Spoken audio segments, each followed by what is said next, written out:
Welcome to Mad Money. Welcome to Cramer. I'll do my friends trying to make you a little extra money.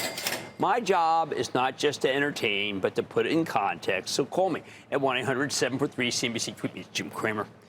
I love earnings season. House of pleasure. I hate earnings season. The house of pain. 1 minute I'm basking in my chair, feet up, savoring the win.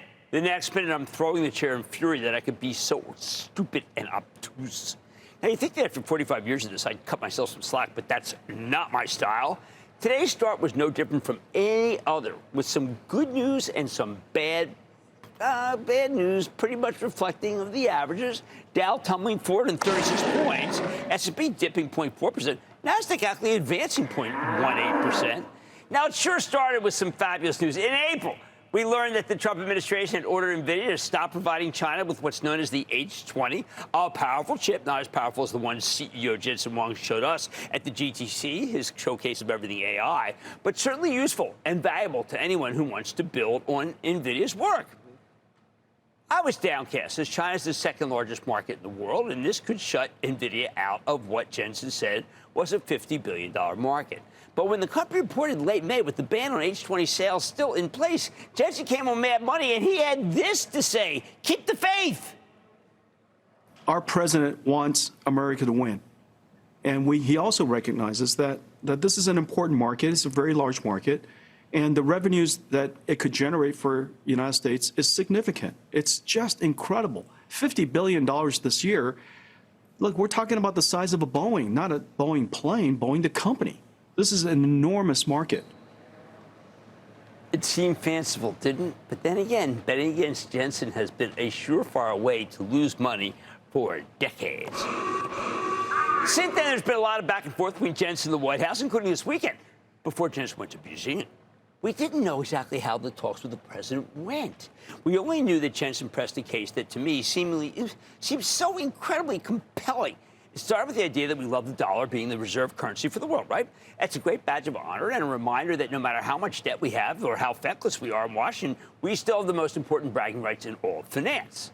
Jensen, fresh off of Nvidia hitting a $4 trillion valuation, something that President Trump applauds, came to the White House with a novel proposition. He said that if you sell the H20 chip stack to China, you can have bragging rights to be the reserve semiconductor standard for the world. And that would make everyone, including half of the world's engineers who live in China, write programs on our hardware. The reserve semiconductor would obviate the need for the Chinese, or anyone else in the world for that matter, to build their own chips. They could just work off of ours, which would cement our dominance.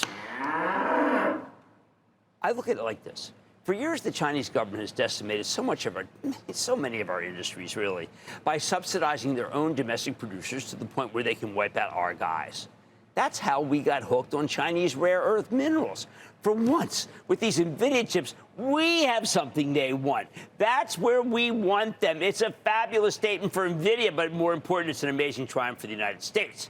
But what if the Chinese use Nvidia's chips to bolster their military, you say? Well, we've heard that objection a lot. Jensen's got an airtight argument. China would have to be insane to use American chips for the military, wouldn't they? The same way the Pentagon would never use Chinese chips, or hopes not. We have a tense relationship right now between the two countries, and they just can't take the risk of being sabotaged. We found out that the president gave Nvidia's blessing, and Jensen was in the right place, China, when the news came out. The licenses that Jensen wanted will be granted. The Chinese will be paying billions for Nvidia's H20 chips. I posted the good news on Letter X and say that it should reverse the futures. This was at 9:30 last night. I go to sleep happy. When I wake up 5 hours later to work out and the futures have turned right on schedule, I'm flying high. Could this be a mistake-free earnings season? I ponder. Oh, then BlackRock comes out. Now, I've championed BlackRock since 600, but it's what have you done for me lately game. Here it was at 1,111. I look at the headlines, and they seem solid, but there's a seemingly disappointing line about inflows for this $12.5 trillion depository. BlackRock has been the hottest stock among the major financials for the last few weeks. It came in way too hot. Even as it had a large earnings beat, all that mattered was that light inflows number, which is why the stock plunged nearly 6% today. I like to watch the early morning trade and see how things look. When I saw the stock up 20, I knew whoever was excited about how BlackRock beat the quarter was a dead man walking. Why? Well, because this is an inflow story, and those moronic quick draws would lose money, but I had no idea they'd lose almost 90 points. When the stock opened, it was a charnel house. And even as I like the direction that the business is going, it didn't matter. Brutal from my perspective because we own BlackRock for the Charitable Trust. And I failed people because I didn't tell them to sell. Sell, sell, sell. Suddenly, my era of good feeling stemming from Nvidia seemed like a distant memory. Sure, it turns out that a big account left the firm, knocking down the inflows. No solace whatsoever that my sponsorship came much lower. BlackRock misses. I stink. Worse, no amount of cologne could cover up the stench of the steaming Wells Fargo today, another relatively strong bank coming into earnings. After years of being restricted in what it tends to be able in what it wanted to do because of the Federal Reserve due to previous scandals, Wells is finally ready to play offense.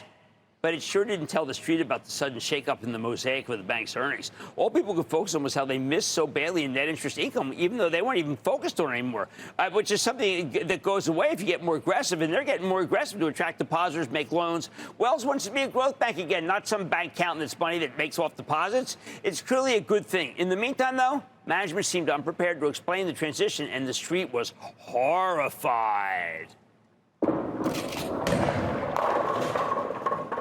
I was horrified, too. Really a day ruiner. So what do? Same thing I did 45 years ago. I'll probably go home, sip some cheap scotch on my dirty linoleum floor, pay some penance. I don't even deserve Johnny Walker Red for this one. Now, I am quite confident that both stocks are going higher eventually, but now they have to shake out all the weak hands before that happens. And that takes time. You have to build a whole new shareholder base. The companies might help. They might come on and tell us where the sellers were wrong. Maybe Wells Fargo starts a gigantic buyback. They have one. But in earnings season, there's no such thing as do-overs. The fact is that if BlackRock or Wells Fargo had reported quarters that were in keeping with what was expected, they wouldn't necessarily be higher today, but they certainly wouldn't have ruined earnings season for me. See, this is the ups and downs of earnings seasons for the pros that are so terrifying. I felt glorious that I had nailed Nvidia, but you could have gagged me with a spoon after BlackRock and Wells, and I would have deserved it. I have become a pathetic parody of a charitable trust manager, licking my wounds and kicking myself. The bottom line, I'll stay behind Wells and BlackRock with the fig leaf of Nvidia protecting me, but you need to know that so far I'm 1 for 3 this earnings season. 1 for 3. And in this business, you know what that is? That's downright awful. No excuses. Let's go to Dave in Delaware. Dave. Booyah, Jim. Hey, Booyah, Dave. Some of these large language model AI apps are using copyrighted material without permission.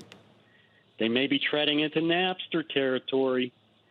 Well, anyway, this company just introduced a tool that prevents these bots from grabbing the copyright material. I'm asking about Cloudflare. Yeah, I thought it was brilliant. I thought Matthew Prince was brilliant. I think NET's great. I've been behind it since probably for about 120 points. I think Matthew's about as good as it gets, and the stock should be bought even up here. Thank you for that.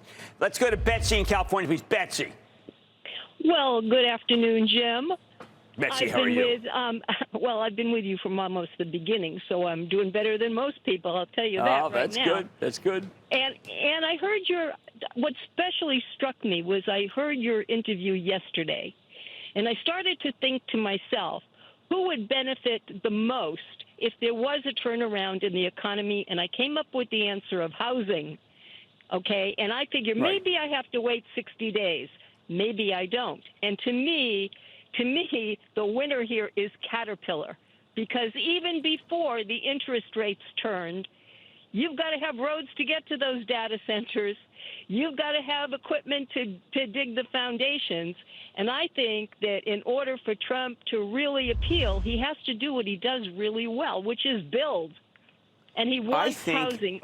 You know what? I got to tell you something, Betsy. I mean, they're primarily not housing, but you're absolutely right. You have to have housing. And Vulcan Materials is actually more of a play, as is Martin Marietta Materials. However, Caterpillar is an ancillary to that. Caterpillar's done incredibly well this year. I will miss Jim Umpleby, who's stepped up to chairman, but I think he left Caterpillar in the best hands I've ever seen the stock in. It's a buy, and I think you will do quite well. Now, at this point, I would wait till after the quarter, which is August 5th. You don't need to get ahead of it. Let's go to Will in North Carolina. Will. Hey, Jim. I'm a second-time caller from CNBC's Best State for Business. And I have Okay. a question. I was in Madrid a little while ago, and as someone with common sense, I did not run with the bulls. However, my portfolio has been running with a bull that is called Meta.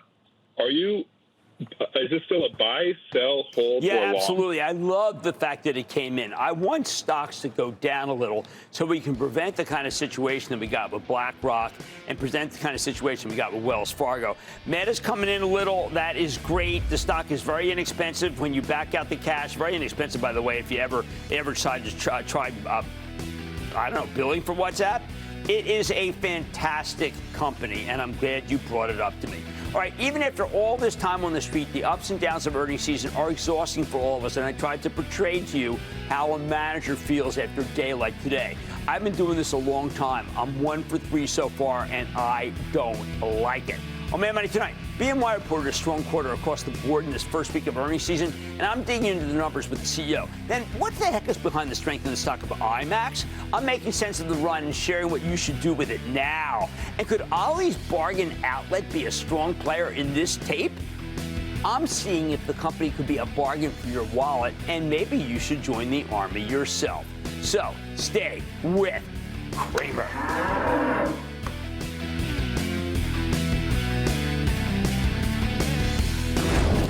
Don't miss a second of Mad Money. Follow @Jim Cramer on X. Have a question? Tweet Cramer. #MadMentions. Send Jim an email to madmoney@cnbc.com or give us a call at 1-800-743-CNBC. Miss something? Head to madmoney.cnbc.com.